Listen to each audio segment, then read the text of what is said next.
जय हिंद दोस्तों, स्वागत है आपका अपने स्टडी 24 झारखंड यूट्यूब चैनल में। दोस्तों मैं इस वीडियो में आपसे झारखंड बोर्ड के क्लास 11 के छात्रों के बोर्ड एग्जाम 2026 के लिए हिस्ट्री यानी कि इतिहास के बोर्ड एग्जाम के लिए कुल मिलाकर के 40 VBA ऑब्जेक्टिव प्रश्नों का उत्तर लेकर के आया हूं। और दोस्तों ये जो 40 ऑब्जेक्टिव प्रश्न है काफी VBA है और इसमें से बहुत सारे प्रश्न आपके बोर्ड एग्जाम में पूछे जाएंगे, इसीलिए आप लोग इस वीडियो को बिना स्किप किए हुए शुरू से लेकर के अंत तक जरूर देखिएगा। तो दोस्तों चलिए हम लोग आगे बढ़ते हैं और इसमें जो 40 ऑब्जेक्टिव प्रश्न दिए गए तो इसके उत्तर को हम लोग शुरू से लेकर के अंत तक देखते हैं। जिसमें आपका पहला प्रश्न पूछा गया कि चंगेज खान का आरंभिक नाम क्या है। यहाँ जो प्रश्न पूछा गया है कि चंगेज खान का आरंभिक यानी कि शुरुआती नाम क्या है, तो दोस्तों इसका जो सही उत्तर होगा आपका ऑप्शन नंबर बी होगा, तैमूजिन। ये जो चंगेज खान है इसका बचपन का नाम तैमूजिन था और बाद में 1206 ईस्वी में इन्हें चंगेज खान की उपाधि मिली थी, जिसका अर्थ होता है सर्वश्रेष्ठ शासक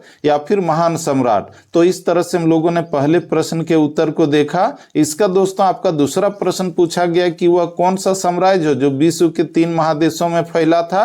तो दोस्तों ये फैला हुआ था रोमन साम्राज्य, और यह जो रोमन साम्राज्य है यूरोप, एशिया और अफ्रीका इन तीनों महाद्वीपों में फैला हुआ था। इसका दोस्तों आपका अगला प्रश्न है कि फिफ क्या है, तो इसका सही उत्तर होगा ऑप्शन नंबर बी, जागीर। सामंतवादी व्यवस्था में फिफ उस भूमि को कहा जाता था जो राजा द्वारा किसी सामंत को सेवा के बदले दी जाती थी, और इसे हिंदी में जागीर कहते हैं। इसका दोस्तों आपका अगला प्रश्न है कि बेबीलोन नगर के प्रमुख देवता कौन थे। तो बेबीलोन नगर के प्रमुख देवता मार्डुक थे, जो आपका ऑप्शन नंबर बी में दिया हुआ है। इसका दोस्तों आपका अगला प्रश्न है कि जिस काल का कोई लिखित विवरण न हो उसे क्या कहा जाता है, तो उसको कहा जाता है प्राक ऐतिहासिक काल। प्राक का मतलब होता है पहले, और ऐतिहासिक काल का मतलब समझ ही रहे हैं जिस समय से इतिहास का शुरुआत हुआ है, यानी कि जिस समय से लिखा गया है इतिहास को। तो इतिहास से पहले के समय को क्या कहते हैं, उसको प्राक इतिहास कहते हैं, जो आपका ऑप्शन नंबर बी में दिया हुआ है। इसका दोस्तों आपका अगला प्रश्न है कि आधुनिक मानव किस प्रजाति का है, तो वह होमोसेपियंस है, जो आपका ऑप्शन नंबर सी सही होगा, जिसका विकास 40,000 वर्ष पूर्व हुआ है। इसका दोस्तों आपका अगला प्रश्न है कि जापान और चीन किस क्षेत्र में आते हैं, तो ये आते हैं उत्तर पूर्व में। जापान और चाइना पूर्वी एशिया में स्थित है, जो उत्तर पूर्व दिशा में आता है। इसका दोस्तों आपका अगला प्रश्न है कि लंकाशायर कहाँ स्थित है, तो ये जो लंकाशायर है आपका इंग्लैंड में स्थित है, यानी कि ऑप्शन नंबर बी में सही होगा, बी सही होगा। इसका दोस्तों आपका अगला प्रश्न है कि द लास्ट सफर की चित्रकारी किसने की है, तो इसकी चित्रकारी लियोनार्डो दा विंची ने की है, जो आपका ऑप्शन नंबर डी में दिया हुआ है। इसका दोस्तों आपका अगला प्रश्न है कि डॉक्टर सन्यात सेन की मृत्यु के बाद कुओमितांग पार्टी का नेता कौन बना, तो वो बना था आपका चियांग काई शेक, जो आपका ऑप्शन नंबर डी में दिया हुआ है। इसका बच्चों आपका अगला प्रश्न है कि फ्यूडलिज्म किस भाषा से लिया गया है, तो ये लिया गया लैटिन भाषा से, जो आपका ऑप्शन नंबर बी में दिया गया है। इसका दोस्तों आपका अगला प्रश्न है कि कुस्तुनतुनिया नगर की स्थापना किसने की, तो इसकी स्थापना कंस्टेंटाइन ने की थी 330 ईस्वी में, जो आपका कहा जाए शासक था यूनान का। इसका दोस्तों आपका अगला प्रश्न है कि पैगंबर मोहम्मद का जन्म कब हुआ था, तो पैगंबर मोहम्मद का जन्म 570 ईस्वी में हुआ था मक्का में।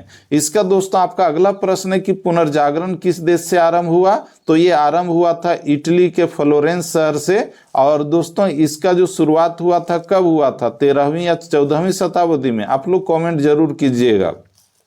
इसका दोस्तों आपका अगला प्रश्न है कि मेसोपोटामिया सभ्यता की लिपि क्या थी, तो वह लिपि थी किलाक्षर लिपि, यानी कि ऑप्शन नंबर सी सही है। इसका बच्चों आपका अगला प्रश्न है कि पुनर्जागरण किस भाषा का शब्द है, तो पुनर्जागरण फ्रेंच भाषा का शब्द है, जिसका अर्थ होता है पुनर्जन्म, समझ रहे हैं। इसका दोस्तों आपका अगला प्रश्न है कि पूंजीवादी अर्थव्यवस्था का कौन प्रमुख उदाहरण है, भारत, चीन, रूस या अमेरिका, तो इसका सही उत्तर होगा ऑप्शन नंबर डी, अमेरिका। इसका दोस्तों आपका अगला प्रश्न है कि on the origin of species नामक पुस्तक किसने लिखा, तो इसको लिखा चार्ल्स डार्विन ने, जिसने विकासवादी सिद्धांत का प्रतिपादन किया है, यानी कि ऑप्शन नंबर सी सही है।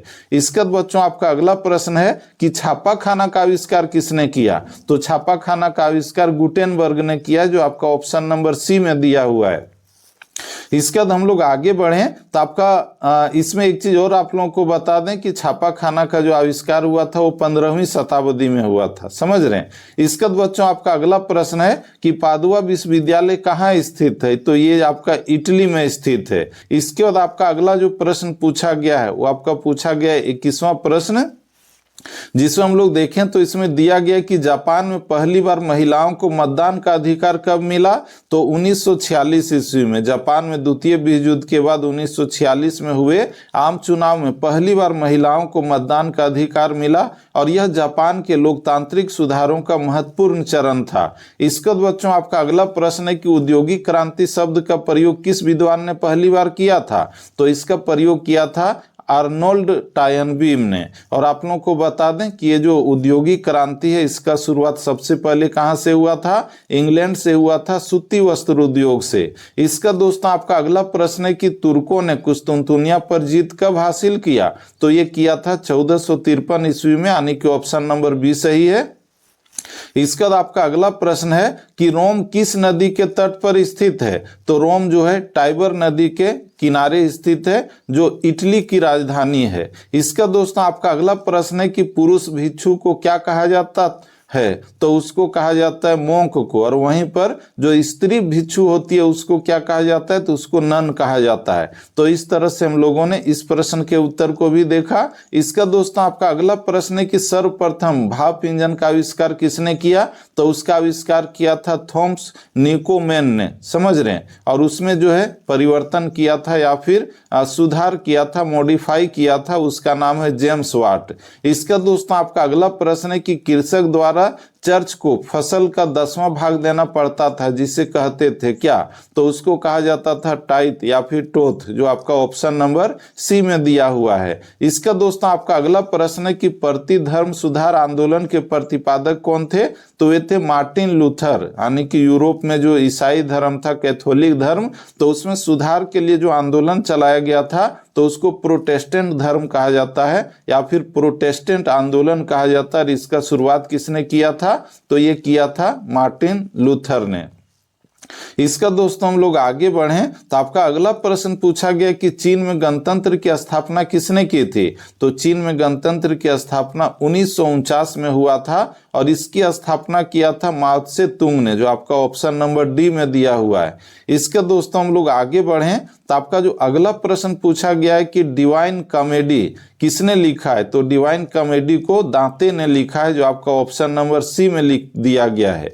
इसका दोस्तों आपका अगला प्रश्न है कि वह चौथा खलीफा कौन था जिसकी हत्या कुफा के मस्जिद में हुई थी, तो दोस्तों इसका जो सही उत्तर होगा आपका ऑप्शन नंबर डी होगा। ये जो हम लोग देख रहे हैं चौथा जो खलीफा था अली था और उसकी हत्या 661 ईस्वी में कुफा की मस्जिद में की गई थी। इसका दोस्तों आपका अगला प्रश्न है कि हरकारा प्रणाली किस साम्राज्य की प्रमुख प्रणाली थी, तो ये मंगोल साम्राज्य की थी, जो आपका ऑप्शन नंबर सी में है। इसका आपका 33वां प्रश्न है कि क्वार्टजाइट पत्थर किस काल का प्रमुख औजार था, तो ये था पूर्व पाषाण काल, यानी कि इसका सही उत्तर हो गया ऑप्शन नंबर ए।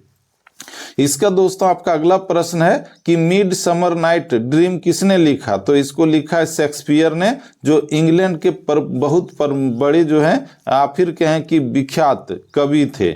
इसका दोस्तों आपका अगला प्रश्न है कि किस देश का नाम एक पेड़ के नाम पर रखा गया है, तो ब्राजील का, जो आपका ऑप्शन नंबर बी में दिया हुआ है। इसका बच्चों आपका अगला प्रश्न है कि रेड इंडियन किस देश के निवासी को बोला जाता था, तो उत्तरी अमेरिका के निवासी को, जो ऑप्शन नंबर डी में है। इसके बाद आपका अगला प्रश्न है कि ऑस्ट्रेलिया की खोज किसने किया, तो ऑस्ट्रेलिया की खोज जेम्स कैप्टन कुक ने की थी 1770 ईस्वी में, यानी कि इसका सही उत्तर हो गया ऑप्शन नंबर ए। तो दोस्तों इस तरह से अभी तक हम लोगों ने 37 प्रश्नों के उत्तर को देख लिया है। और दोस्तों इसके साथ ही आपका जो बाकी सब्जेक्ट है तो उसके उत्तर को भी इस यूट्यूब चैनल पर अपलोड किया हूं और कर रहा हूं, तो उसे भी आप लोग जरूर देख लीजिएगा। और दोस्तों इसके लिए जरूरी है कि आप लोग इस यूट्यूब चैनल को सब्सक्राइब करके इसके नोटिफिकेशन बिल को प्रेस करके रख लीजिएगा, ताकि मैं जब भी नया वीडियो डालूं तो उसका नोटिफिकेशन आप लोगों तक पहुंच जाए और आप लोग बहुत ही इजीली उस वीडियो को देख सकें। तो दोस्तों चलिए अब हम लोग आगे बढ़ते हैं और आपका जो अगला प्रश्न पूछा गया उसे देखें। तो आपका 38वां प्रश्न पूछा गया कि दजला एवं फरात किस देश की प्रमुख नदी है, तो वो है आपका इराक का, जो आपका ऑप्शन नंबर बी में दिया हुआ है। इसका दोस्तों आपका जो अगला प्रश्न है कि आरावाक कहाँ रहते थे, तो आरावाक कैरिबियन द्वीप में रहते थे, जो आपका ऑप्शन नंबर सी में दिया हुआ है। ये एक जनजाति का नाम है। आरावाक क्या है, जनजाति का नाम है। इसका दोस्तों आपका अगला प्रश्न है कि मानव ने आग पर पकाकर मिट्टी के बर्तन बनाना कब आरंभ किया, तो ये किया था नवपाषाण काल में। तो दोस्तों इस तरह से आज हम लोगों ने इस वीडियो में आपसे झारखंड बोर्ड के क्लास 11 के छात्रों के आज होने वाले हिस्ट्री के बोर्ड एग्जाम के लिए कुल मिलाकर के 40 VBA ऑब्जेक्टिव प्रश्नों के उत्तर को देख लिया है। और दोस्तों इसके बाद आपके लिए और भी वीडियो अपलोड करूंगा, उसे भी आप लोग जरूर देख लीजिएगा। तो दोस्तों हम लोग फिर से मिलते हैं नेक्स्ट वीडियो में, तब तक के लिए जय हिंद, वंदे मातरम, थैंक यू।